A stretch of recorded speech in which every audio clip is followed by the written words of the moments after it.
Hello दोस्तों, कैसे हो सभी। उम्मीद है आप सभी सही होंगे और अपने कार्य में व्यस्त होंगे।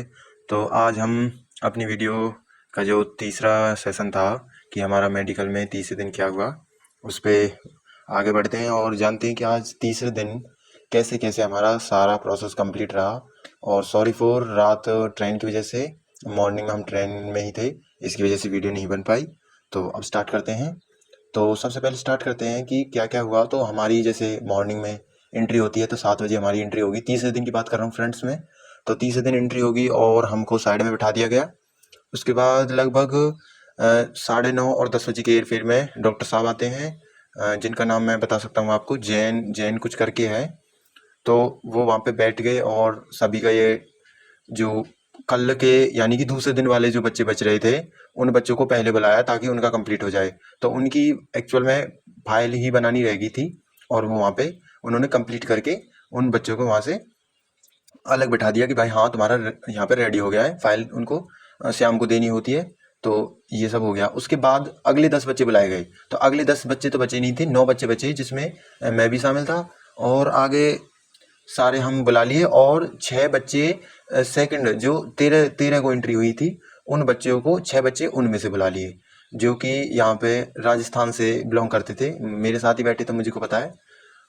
उसके बाद हमको बुलाया गया। सबसे पहले हमारे यहाँ पे कलर विजन चेक किया गया, क्या कि अपने वस्त्र निकाल दो और पैंट में रहो केवल। और उसके बाद हमारा यहाँ पे कलर विजन चेक किया गया, जो नोटबुक वाला होता है। तो लगभग मुझसे 20 अक्षर पढ़वाए गए। मैंने काफ़ी अच्छे से क्लियरली विजिबल था फ्रेंड्स। अगर आपको कोई प्रॉब्लम नहीं है ना, तो आपको कोई भी रोकने वाला नहीं है। थोड़ी बहुत प्रॉब्लम भी है ना तो चलेगा, कोई दिक्कत नहीं है। वो कॉपी बदल के बुलवाता गए। और उसमें मोस्टली 6 7 करके, 57 43 करके ऐसे अक्षर कई बार रिपीट हुए उनसे। वो काफ़ी मोटी होती है, पर कोई नहीं, वो सब कंप्लीट हो गया। उसके बाद नंबर आता है कि अब तुम लाइन बाई लाइन खड़े हो जाओ। तो हम 15 जने थे उसी टेंट के अंदर, हमारा बाहर ही हो रहा था। तो अंदर हम खड़े कर लिए और 1 बाय 1 सर ने यहाँ से चेकअप स्टार्ट किया। तो चेकअप में सबसे पहले हमारा नौगुनी के लिए ट्राई कर दिया उन्होंने कि भाई यहाँ नौगुनी स्टार्ट करो। तो हम सारे खड़े हो गए और सर ने एक एक से सभी को गौर से देखा। उसके बाद फ्लैट फुट चेक किया। तो जैसे खड़े हो जाते हैं तो हमारे पीछे सर खड़े हो गए थे, डॉक्टर साहब। और हमारा पैर हमने खुद ने ही एक एक पकड़ के उनको दिखाया फ्लैट फुट। वहाँ से फ्लैट फुट सभी का रेडी था, ओके था। इन दोनों में किसी का भी कोई पॉइंट यहाँ पे अभी तक कोई भी नहीं बना था किसी भी बच्चे का। यहाँ पे सभी सेफ थे, एक एक करके सभी को बुलाया जा रहा था। और फिलहाल तो इसमें नौकनी और फ्लैट फुट में सारे के सारे एक साथ ही थे। अब बात तीसरे स्टेप पे आते हैं। यहाँ पे फिर टॉर्च लेके सर ने, वो उनके पास एक मशीन थी कान वाली, कान को पर्दा चेक करने वाली। वो सर ने कान के अंदर डाल के दोनों पर्दों को इजीली चेक किया। लगभग उसमें भी 10 सेकंड से ज़्यादा सर टाइम नहीं ले रहे थे, काफ़ी फास्ट कर रहे थे कल तो ये सब हो गया, सभी बच्चों का हो गया, ये आई वगैरह। अब उससे सॉरी, आई नहीं, अभी तो यही स्टेप हुआ है। इसके बाद स्टेप बढ़ते हैं। अब वो हमको कह रहे कि आप यहाँ पे कपड़े पहन लो और बाहर यहाँ पे आपका आई पोस्टर वाला जो ये होता है 20 फुट वाला, वो कराएंगे। उसके बाद हमारा एक एक करके सभी बच्चों को लाइन से और उल्टी तरफ, उससे उल्टी दिशा में हमारा मुंह करके खड़ा कर दिया। एक एक बच्चे को बुलाते गए और एक आंख पे हमारा कुछ भी फट्टा सा रख दिया उन्हें, कॉपी का सा।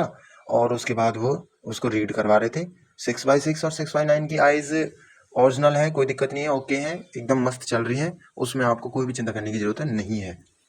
तो इससे यहाँ पे ये स्टेप कंप्लीट होने के बाद सर कहते हैं कि अब आप यहाँ पे आप अपनी टीथ चेक कराइए। तो हम सभी को बिठा दिया गया उसके अंदर ही फिर से। और जब हमारे टीथ चेक करे गए तो टीथ का जो कोड है, मतलब कोड या रेंज है एक तरीका की, वो 14 से लेके हमारी बनती है 22 तक। तो एक ही बच्चे को 22 मिला था बस, और मुझे भी 19 ही मिला था क्योंकि मेरे एक हल्का सा क्रैक है। वैसे मेरे क्लीन थे एकदम, कोई दिक्कत नहीं थी। तो 14 से लेके 22 तक होता है, मेरा 19 था, कोई दिक्कत नहीं है, सही है। 14 से आपका पर नीचे नहीं जाना चाहिए, यानी कि आप टीथ क्लीन वगैरह करा के जा सकते हो। ज़्यादा कुछ की कोई ज़रूरत नहीं है। अगर कान कान सफा भी आप नहीं करा के जाते हो ना, कोई दिक्कत नहीं है। वो मशीन काफ़ी शायद बहुत एडवांस है, वो सब कुछ वहाँ पे देख लेंगे। ये स्टेप कंप्लीट होने के बाद हमारी चेस्ट वगैरह और सर ने टैटू वगैरह ये सब एक एक बारीकी से सब चीज़ चेक की। कैरिंग एंकल चेक किया जो कि हाथों का होता है, हाथों पे कोई टैटू तो नहीं है, कोई क्रॉस तो नहीं है, कोई हड्डी ब्रेक तो नहीं है, पैर कपा तो नहीं रहे हैं। हाथों को ऊपर करके देखा कैरिंग एंगल, तो उसमें सभी बच्चों के काँप रहे थे हाथ। हम भी डरे हुए थे क्योंकि फर्स्ट टाइम ऐसे ही होता है सभी के साथ ही। मैं तो सोच भी रहा था, वैसे मैंने सर से बात भी की नॉर्मली कि ये सर कैसे हो, और मेरे फिर और ये सब उनके साथ बेस्ट बिहेवियर रखना, मेरा कहने का मतलब ये है। इसके बाद हमारा आता है नंबर कि ये जो मार्क होता है आइडेंटिटी मार्क, उसके लिए फ़ोटो वगैरह की उस टाइम तीसरे दिन कोई ज़रूरत नहीं है, बस पेन से सिग्नेचर एक बार कराया था और एक अंगूठा लगवाया था। जो डॉक्यूमेंट वहाँ से ऐसा मतलब आपका जैसे पहले फिजिकल हुआ होगा वहीं से वही डॉक्यूमेंट था, वो सेम की सेम उसी में। उसके बाद आपका बचता है ये आइज़ का करवा, आइज़ और नोज़ भी चेक की।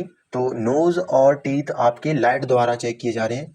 सर उसमें कुछ नहीं करेंगे, बस आपको बस जैसे दांत दिखाते हैं, दांत दिखा देने हैं पूरे के पूरे, और नोज़ के लिए आपको थोड़ा मुंह ऊपर कर लेना है और सर खुद ऑटोमेटिकली देख लेंगे और कहेंगे जाओ नेक्स्ट को भेज दो। तो ये सब सिस्टम प्रोसेस 1 बाय 1 सर ने कंप्लीट किया, काफ़ी तेज़ था। उसके बाद हमको बाहर बैठा दिया और थोड़ी देर बाद ही एक-एक से फिर इंटरनल पार्ट की भी चेकअप करा दी गई। जैसे मैंने बताया कि कैरिंग एंगल वगैरह ये सारी चीज़ तो पहले करा दिए थे।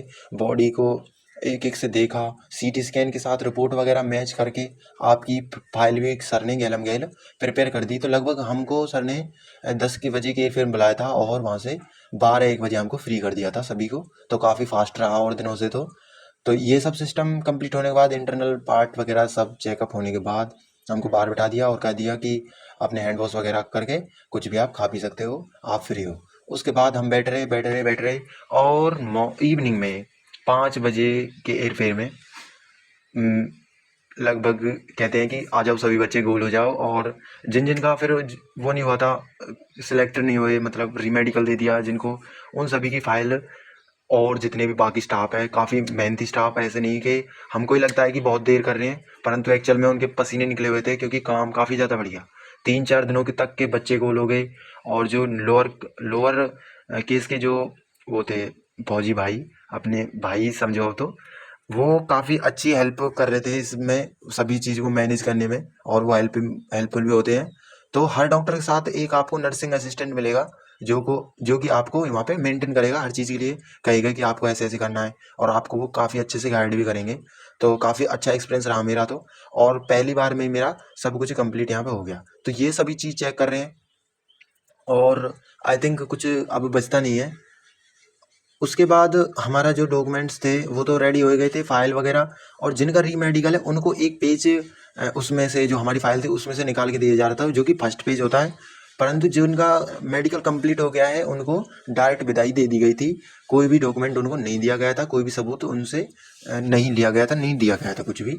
और उसमें हमारा हमको लगभग 7:30 से पहले पहले 7:15 के एयरफेयर में हमें छोड़ दिया। फिर उसके बाद हमारी ट्रेन आई और ट्रेन के लिए हमें काफ़ी दौड़ना भी पड़ा ताकि हमें बस मिल जाए, और बस से फिर हम जोधपुर स्टेशन पहुँचे और फिर बस की टिकट लेने के बाद हम बस में पूरी तरह से बैठ गए और मॉर्निंग में हम फिर अपने शहर उतर जाते हैं।